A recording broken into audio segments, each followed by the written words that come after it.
Hello and welcome to another episode of Rational Actors on Blogging Heads. I'm Kevin Glass, managing editor at townhall.com, and today I'm joined by... Zack Beauchamp. I'm the world correspondent at Vox.com. Yeah, and today Zach's with us to kind of talk through this most recent outbreak of, in fact, very, very serious outbreak of violence in Iraq, led by the Islamic State of Iraq and Syria, taking over the northern part of the country and now pushing down towards Baghdad. But before we get into a couple other things, I wanted to ask you, Zach, because I've been reading up on the news reports, and a lot of the reports kind of refer to ISIS as an evolutionarily evolved group from al-Qaeda in Iraq, which was a huge force during the more major part of the American occupation there. And I wanted to get a perspective from you on how ISIS has evolved into this, I guess, multinational and now very wealthy terror organization from what we used to just call al-Qaeda in Iraq. Sure. So it's a long history. It actually stretches back to before the Iraq War. Before it became al-Qaeda in Iraq. The group was Abu Musab al-Zarqawi's after the U.S. invasion of Iraq. It merged with al-Qaeda partway through, so it didn't originate as an al-Qaeda franchise. It only joined with al-Qaeda in the middle of the fight against the American occupation and against the interim Iraqi government there. Al-Qaeda in Iraq was incredibly effective and held large swaths of Iraqi territory during the first Iraq War. Then it alienated the local Sunni Muslim population, which it depends on for support, basically by killing way too many people, because that's sort of what they do. That, as a consequence, led to a Sunni uprising that we all know is the Awakening, or at least most Americans do, that aligned Sunni militias with American troops, and they degraded al-Qaeda in Iraq to the point of insolvency, but not quite. They were still around, and you can listen to U.S. generals talk about this in 2010 when the group was basically near its weakest point. They say it still wants the same thing, which is an Islamic State in Iraq. Now, a few things happened to bring ISIS back. I'll try to run through them quickly. For instance, they managed to free a bunch of prisoners from Iraqi jails. These new, highly trained, battle-tested recruits helped them sort of restart the fight against the Iraqi government. Arguably, the most important thing is the escalation of violence in Syria. So ISIS, the group's name now, stands for the Islamic State in Syria and the Levant. So it's a broader orientation than just Iraq that they had in the time. The reason they're abbreviated to ISIS is that in Arabic, the Levant, the way that they translate it is al-Shams. And ISIS is a better acronym, and it's what they call themselves, despite the fact that we should use ISL.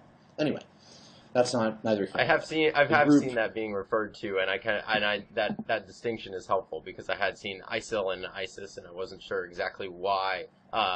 What the relationship was with the Levant group and the ISIS group. Yeah, they're the same. Though people confusingly use both acronyms. And so what happened in Syria is the following. There was a bunch of ungoverned territory because the Syrian government doesn't have the ability to control all of its country right now. ISIS carved out a territory in the east of Syria near Iraq where they are essentially free to do what they want. The Syrian government isn't fighting them or pushing them as much as it's pushing some of the other rebel groups. And what they've done there is they've set up extortion rackets and actually taken control of large chunks of this small but still existing Syrian oil industry, which is fairly developed in eastern Syria.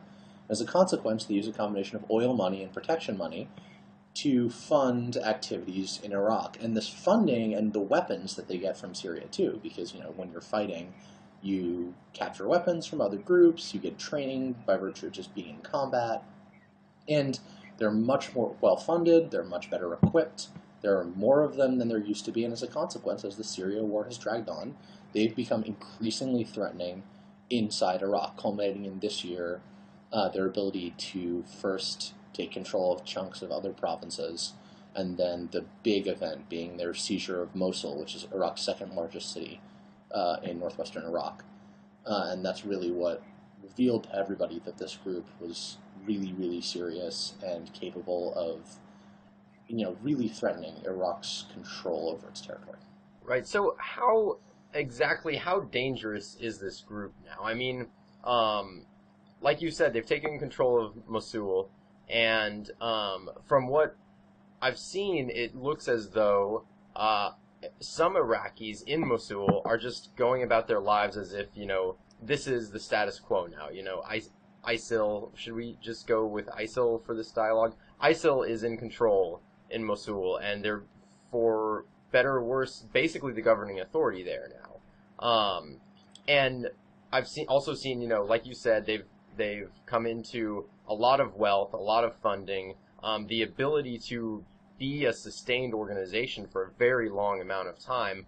Exactly how dangerous is ISIL in the region now to Iraq's long-term stability?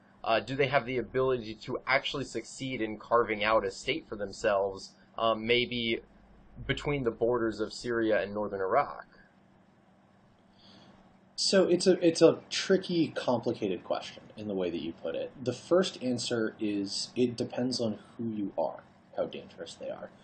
ISIS is an extremely, extremely dangerous sectarian group. So while they have in the past had no problem killing Sunni Muslims, they're extremely violent. They're, in fact, one of the reasons that they split with al-Qaeda. They're no longer part of the al-Qaeda network. They compete with al-Qaeda. Is that al-Qaeda ordered them to calm down their killing of civilians, and they refused. They're quite brutal. But tactically, they might have learned from some of their past mistakes and decided to stop being as violent towards Sunni Muslims. Shia Muslims are their enemy. They want to kill as many of them as they can. And you saw, according to their claims, when they captured a bunch of Iraqi soldiers, that they executed the Shia ones and did not execute the Sunni ones, because one of the ways that they've recruited is that the Iraqi government has been terribly sectarian in the reverse way. For instance, it arbitrarily detains large numbers of Sunnis who are protesting against the government and with no transparency, doesn't try them, etc. So Prime Minister Nouri al-Maliki has not helped the situation. In fact, has made it significantly worse. And so the problem with all of this is that we don't know exactly how violent ISIS will be. We just know that it will be extremely violent, and it will be worse for Shia than it will be for Sunnis. As to your second point, could they carve out a state? The answer, from what I can tell from talking to people who really study this, is that they probably theoretically could, if they could exhaust the Shia after a number of years. It will likely turn into a sectarian conflict.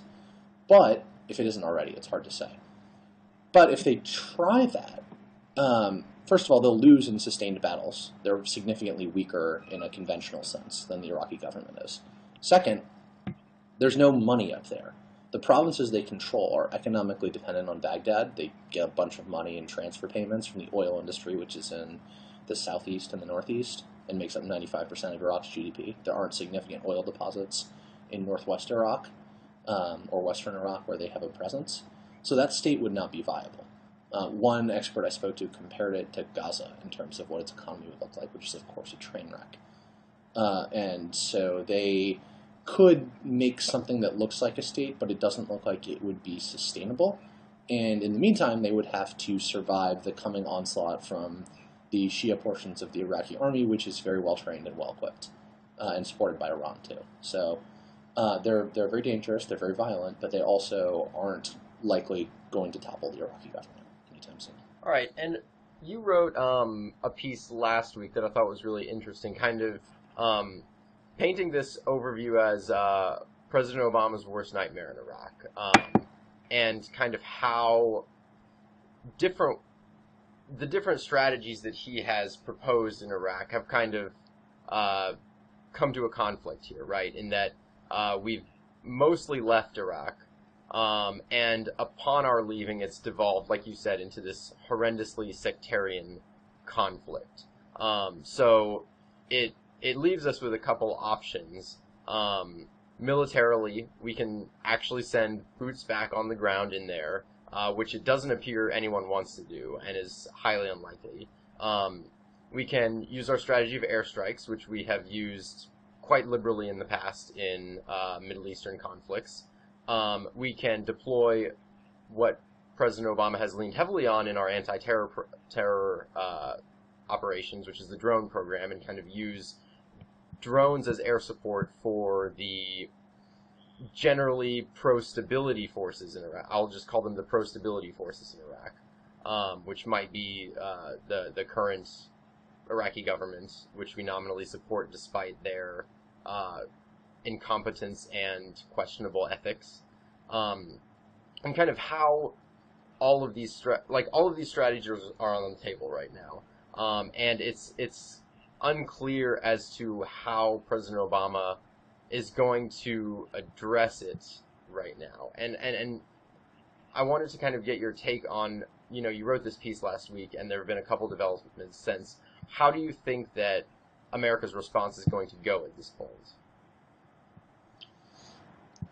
So it is very, very difficult to say, because it's a hard question for Obama. As you suggested, he has sort of two competing impulses on this issue, right? First is that he won the Democratic primary in 2008 by running on an anti-Iraq war platform. It's the core, in some ways, of his political identity on foreign policy. We needed to get out of Iraq, and that was a mistake.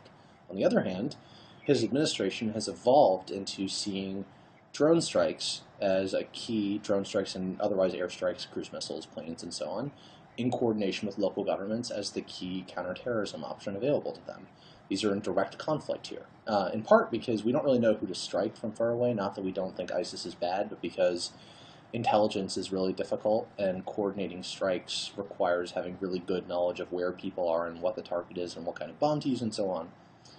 So we'd probably need to put special forces and CIA folks, or one type of them, on the ground, which means sending people directly into harm's way, which Obama has said he doesn't want to do.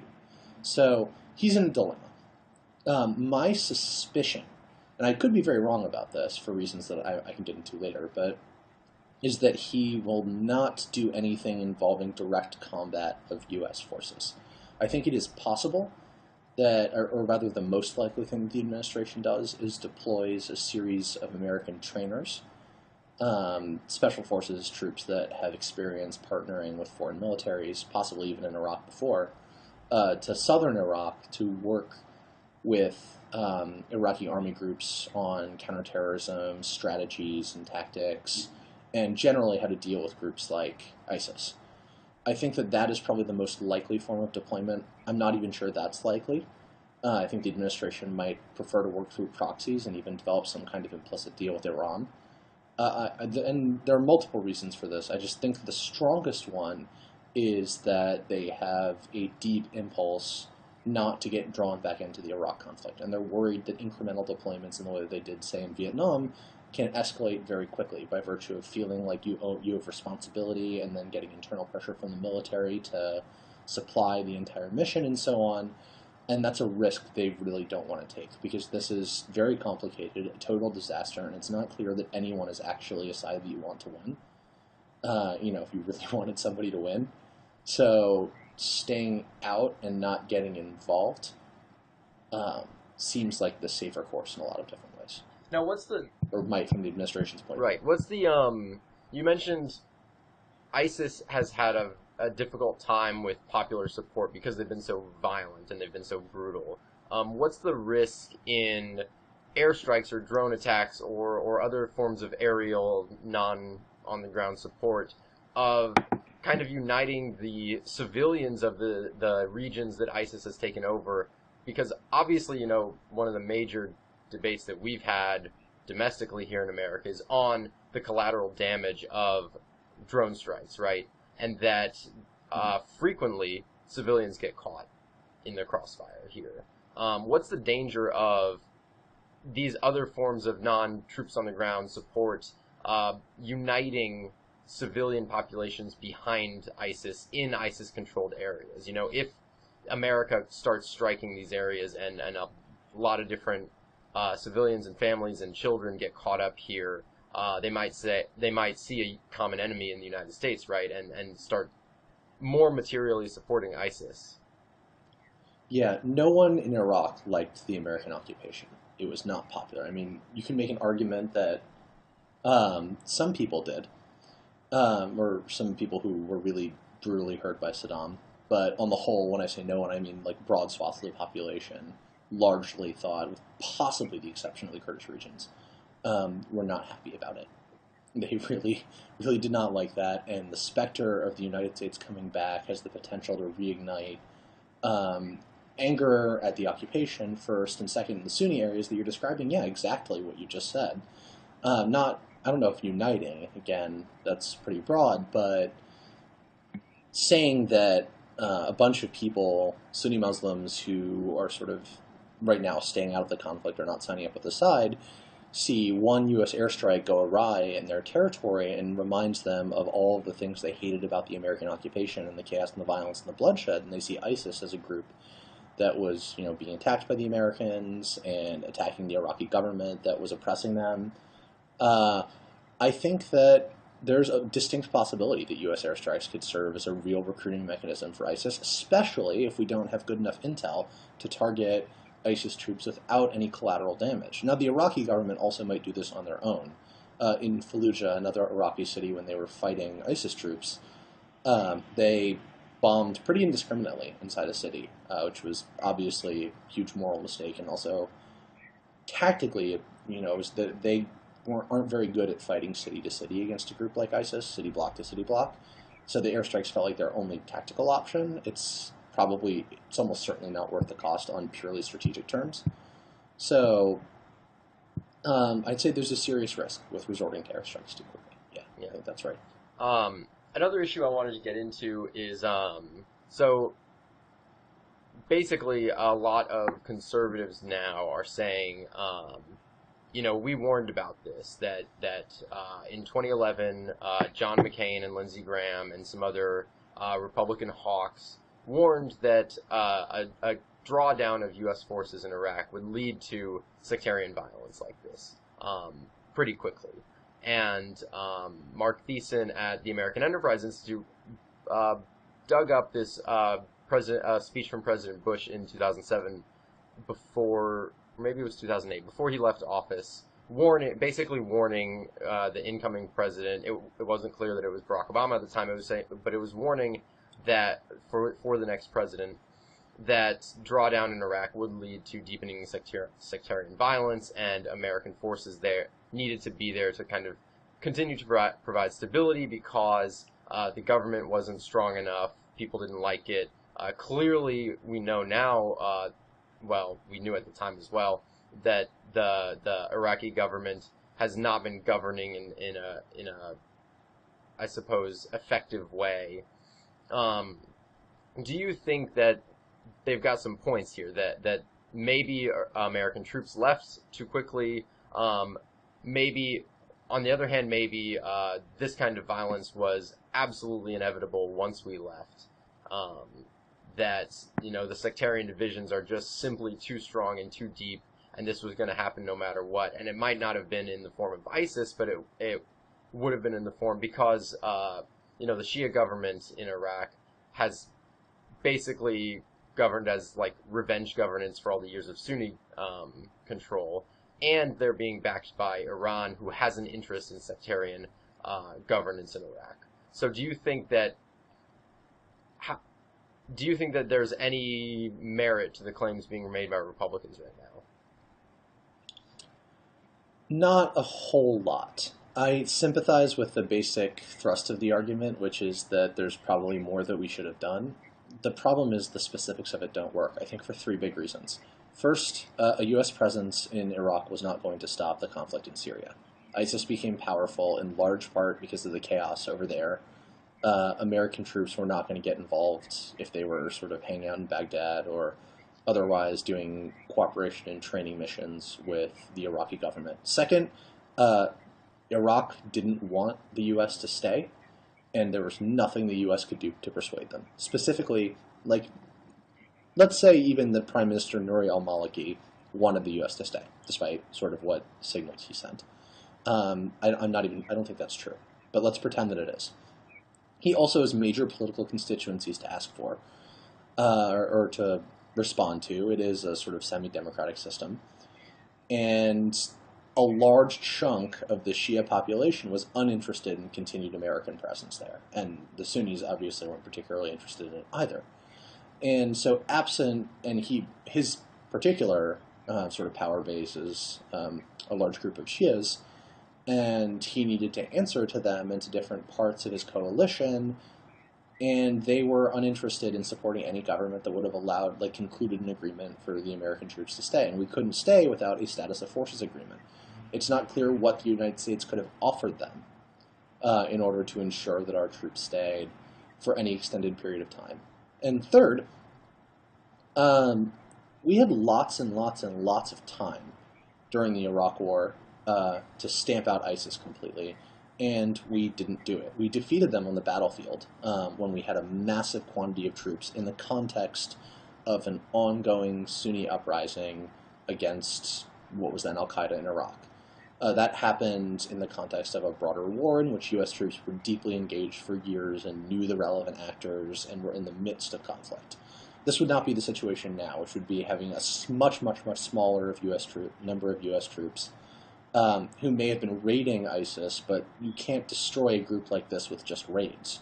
Not when they have power bases in places like Syria and large funding streams and a fair number of recruits. That they have a few foreign fighters, but mostly Iraqis and Syrians. And you can't kill them faster than they recruit. You need a strategy to deal with the causes that are fueling their growth in the first place. And it's just not clear how troops are the answer to those causes. So beyond just, troops, I feel like would have provided more stability. Like you said, there's a large swath of Iraq who hated the occupation, hated seeing American troops around daily, and that probably contributed to a kind of artificial stability while we were there, right? And that obviously the al-Maliki government has, like you said, not accommodated a true coalition, right?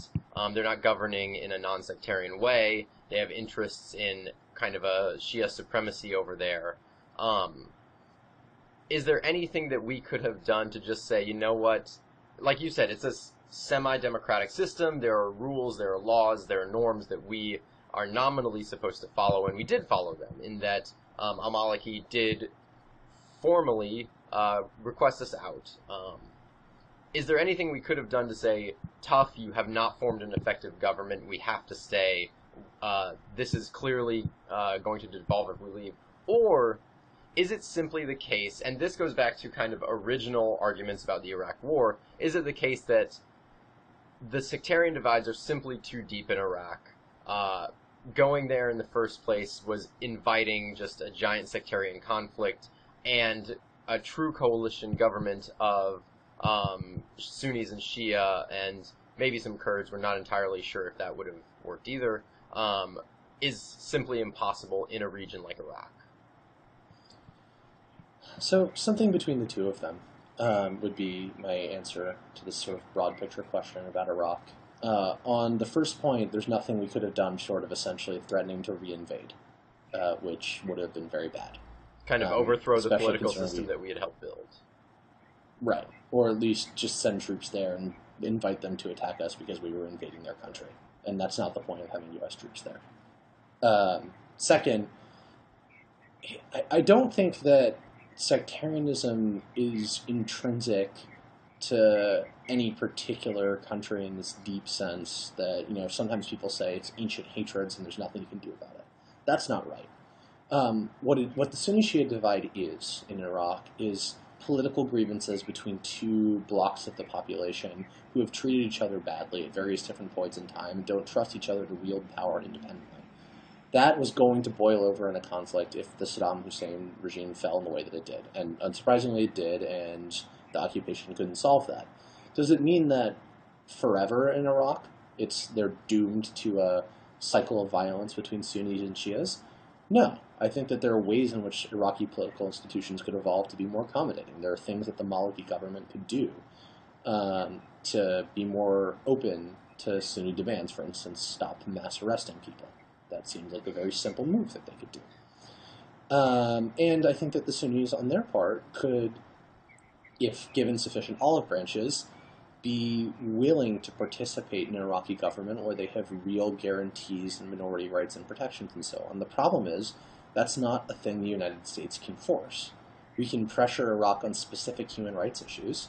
We could even use the lever of more military aid to try to pry them open in certain ways, but we can't fix the fundamental structure of the Iraqi government and the political incentives for the Maliki group. This has to be done through an internal process that we can maybe help along, but ultimately is out of the United States' hands. So Iraq isn't doomed forever. It's just that there's not a quick fix to the problems that make it seem like it might be. With the point on sectarianism, I didn't mean to imply Yeah. I'm on the these are deep ancient divides. I meant basically Saddam ruled as a Sunni supremacist for X number of years, and this is very recent, and it takes a while to get over these recent kind of sectarian divides. Not that this is unsolvable in the long term.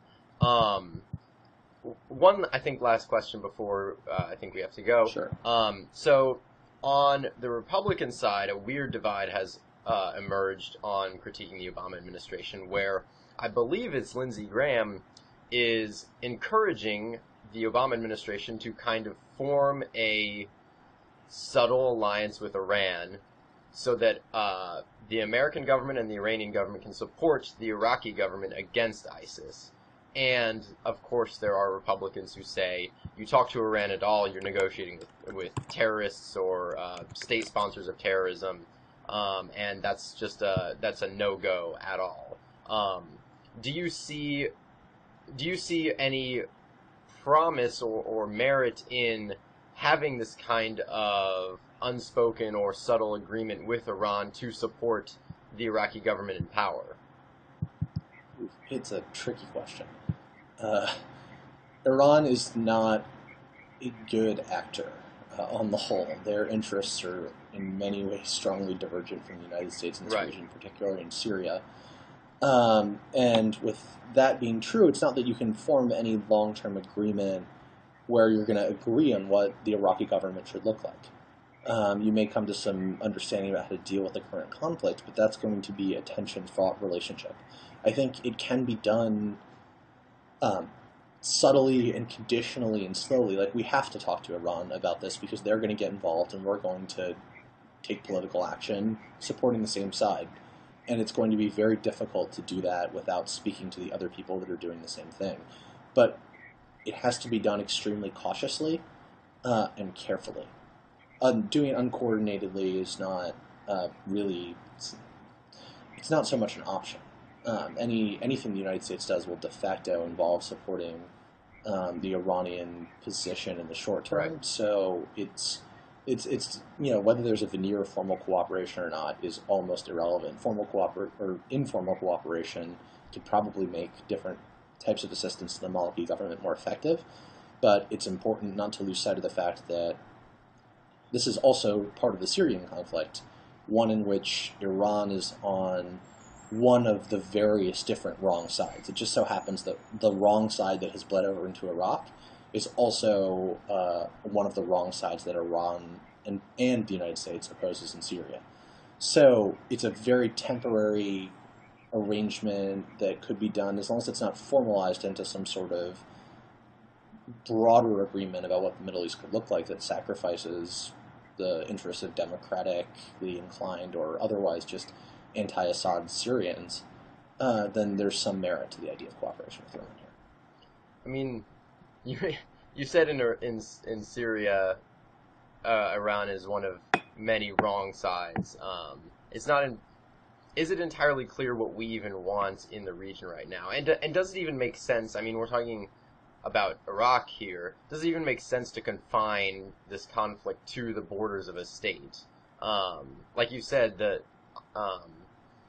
Iran's kind of interests in the region are very broad and cross all these borders, and same with ISIS's. The Iraqi government obviously has a incentive to solve conflict within its borders, but is this really a conflict that can be solved within the borders of one state? No, you're not going to fix this just in Iraq or just in Syria. It's a conflict that spans both of them and has ripples throughout the region. And it's, if I had an easy answer, if I could say right now, here's what we need to do, and this will end the conflict, and the right people will be in power, and everyone will be happy, like, I would be thrilled. I also would be probably applying to go work at the government. You might be Secretary of State. Yeah, exactly. It's a really hard question, and people who tell you they have obvious answers to how to solve this thorny problem with all sorts of implications, and any action you take is fraught with A, unintended consequences, and B, obviously foreseeable, bad intended consequences. Whatever you do is going to help somebody that you don't want to win, given who's fighting in this conflict. This sort of Iraq-Syria thing, which is now probably the right way to start thinking about it. You need to take, as much as you can, temporary steps that contain the situation from spiraling out of control. And those might, I don't think military action is the best way, or direct American military action is the best way to do it. But luckily in foreign policy, there's a number of different tools that you can use, and diplomatic cooperation of various different sorts. Conditioning aid to certain groups, aiding other groups directly. It's worth thinking about how to do this creatively and in detailed fashions, but the point is that it's worthwhile to think in subtle terms, rather than this binary of either we're not involved or we are using drones and planes and cruise missiles to try to bomb somebody. In reality, the United States is already involved in all of these conflicts. It's just a question of what the right way to deepen or weaken in different cases that involvement is. And that's going to be a subtle balancing act that's going to be situationally dependent, rather than something that you can give a universal prescription as to what the right thing to do is. All right, well, I think that's all the time we have here. Thanks a lot, Zach, for joining me and kind of informing everyone here about the conflict. And I will see everyone next time on another episode of Rational Actors. See ya.